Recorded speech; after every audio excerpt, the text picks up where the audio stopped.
మన జీవితంలో కూడా దేవుడు కొన్నిసార్లు సమస్యలు అనే రాళ్ళు వేస్తాడు, రాళ్ళు పడనిస్తాడు.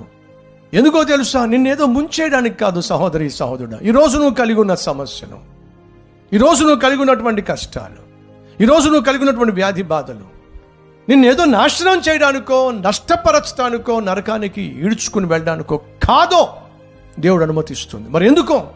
దేవునికి బహుప్రియమైన నీవు రోజు రోజుకు దేవునికి దూరం అయిపోతున్నావు, లోకానికి చేరువైపోతున్నావు, నరకానికి చేరువైపోతున్నావు.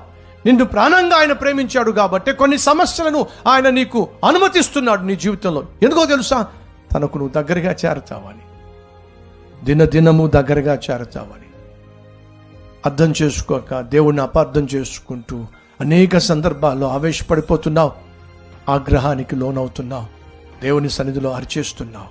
అర్థం చేసుకో, ఈరోజు నువ్వు కలిగి ఉన్న సమస్యను